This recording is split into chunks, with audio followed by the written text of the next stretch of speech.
Oh man. Do we try to lighten the mood or ask if he's alright?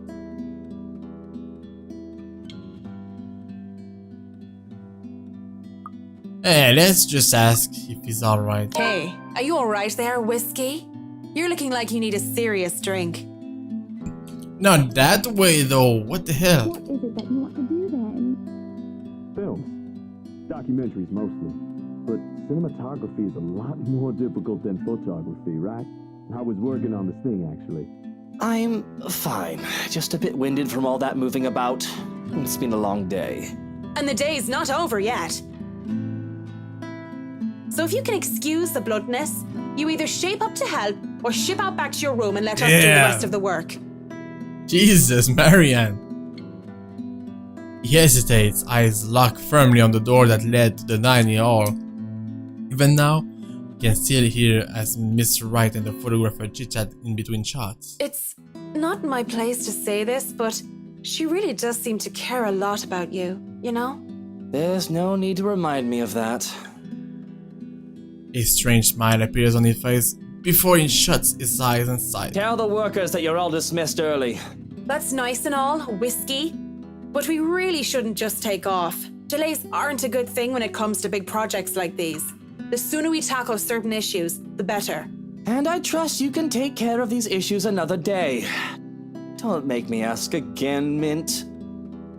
Just tell the others they can go home early, and to not worry, they'll still get paid the remaining hours.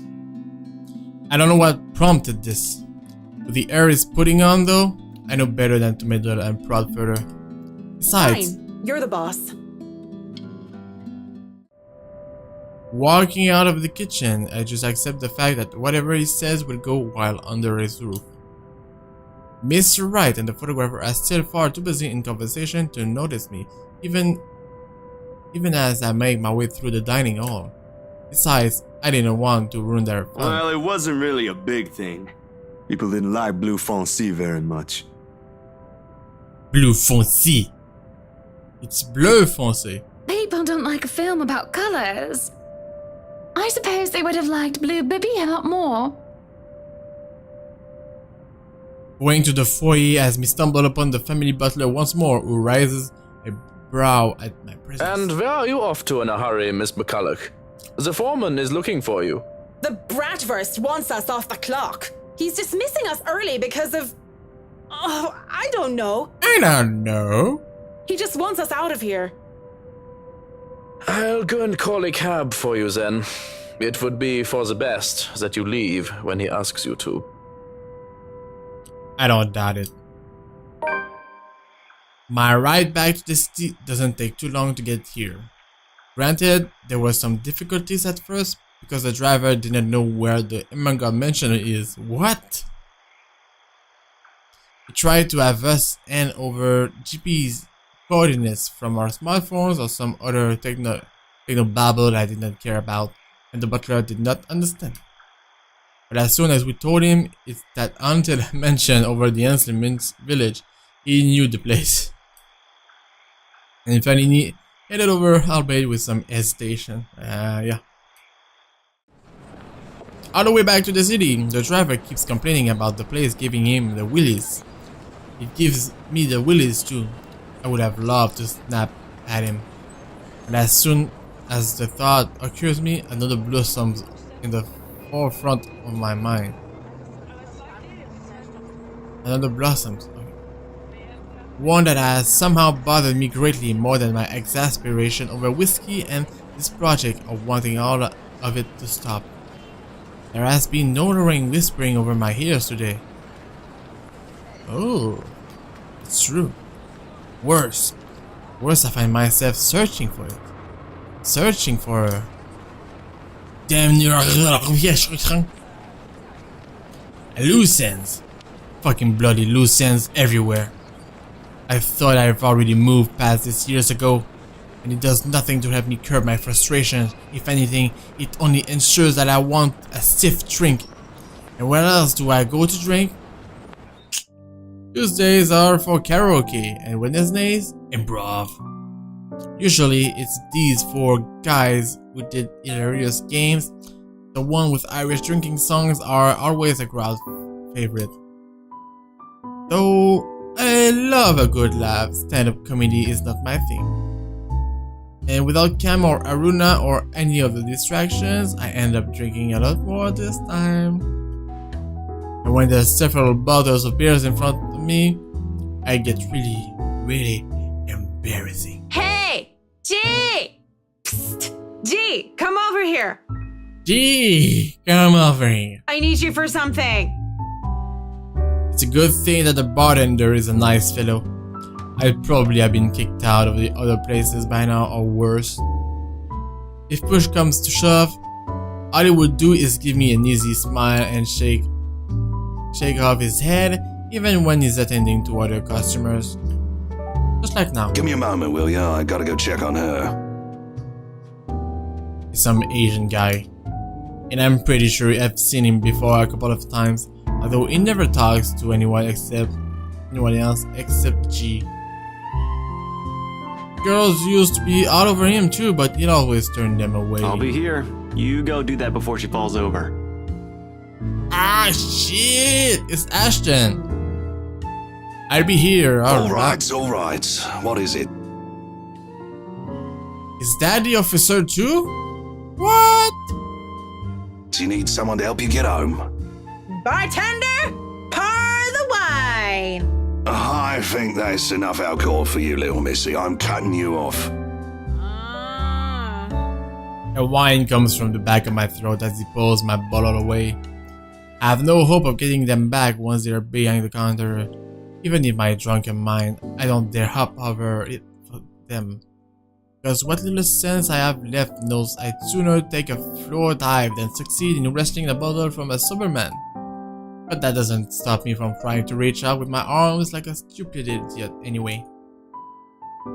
He smiles and shakes his head just like I know he would, before going back to the other guy. Right now, where were we? How you holding up, boy? With no drink and no one to really chat with, I would have gone home or gone to sleep on the bar right there and then. But I'm not ready to stand up and try to trek back home just yet. Same old, same old. I'm still on the Luxborn firm case.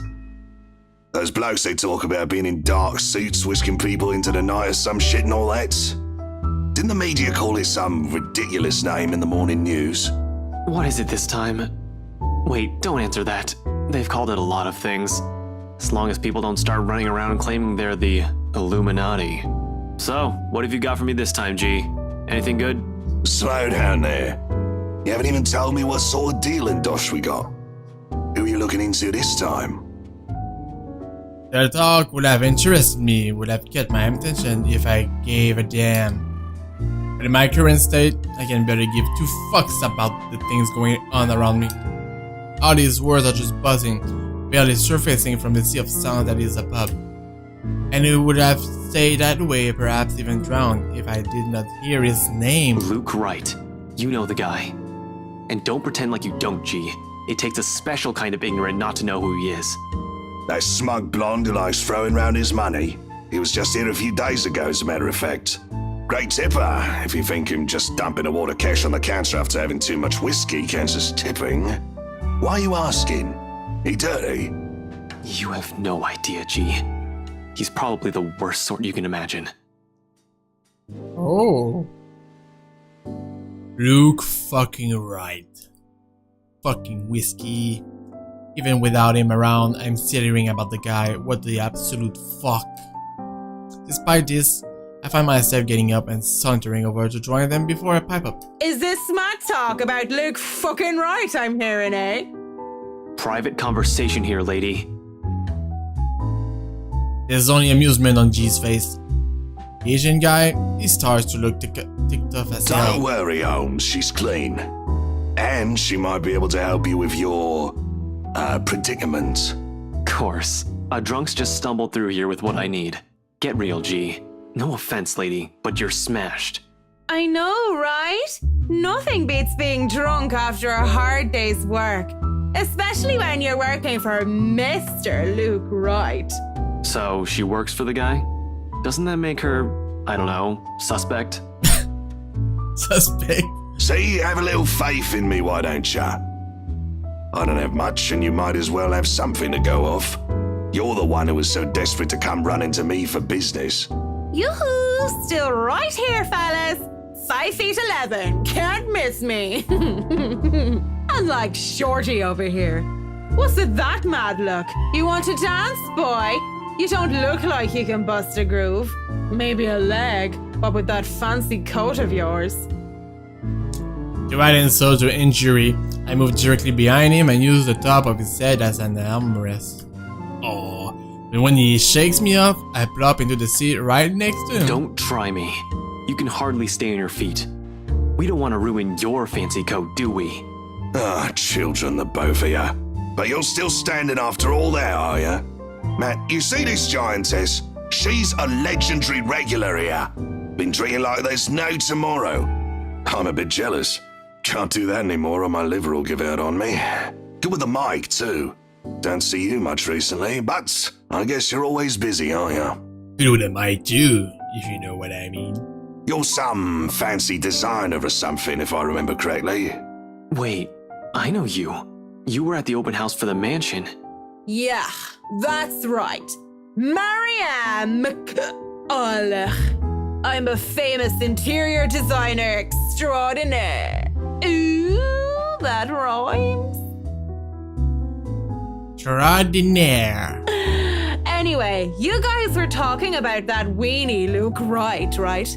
Or something. Can't really talk about it. I don't even know if I can trust you, even if G said you're clean. But anything would be of help. Well, I don't gossip about my clients, if that's all there is to this. You wanted to gossip about him a few minutes ago, Marianne. And that was the beer talking, not Marianne. You won't mind if we ask the beer a few questions then? Maybe. Depends on who's asking and what they're asking. How dare that sleazy wanker treat me like I'm a piece of furniture? A piece of furniture, right? And by wanker, you mean Luke Wright. Yes, Luke Wright. I just said that. Iskultona Kranthe. What? What? What the fuck does that mean? Completely different from his pretty wife. And Annie? Hannah? I wouldn't be surprised if he's doing something dirty behind her back. Even bought him a mansion. Lucky bastard. I mean, you already know he's doing something in their back. So it was the wife who bought the place. Are you going to repeat everything I say? Yes, it was the pretty one. The one with the long hair. She bought the place. Sort of. With how drunk you are, I don't even know if you're aware or sure of what you're saying. Excuse you? I am at least 350,000% sure that I know what I am saying. 350,000%? Then it must be true. I am a professional. I'm totally sure of what I'm saying. Do you think just because I'm drunk I don't remember facts? I remember everything. I remember every little thing as if it only happened yesterday. I bet you don't remember young McGurn's full name. Of course you don't. Here we go. John William, pure mad, mental inte, your body, Simpson Clay, Gimel Chip, the Bam, Rib Racker, no real, young rebel, ya best Saint John McGurn. What? See?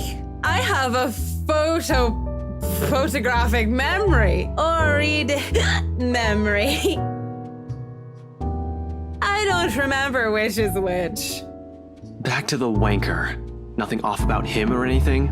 Nothing shady that sets the alarm bells in your head? Alarm bells? Nothing ringing. Maybe someone's mobile is. I'm getting tired. Enough for me to press my cheek against the cool countertop with my eyes shut tight.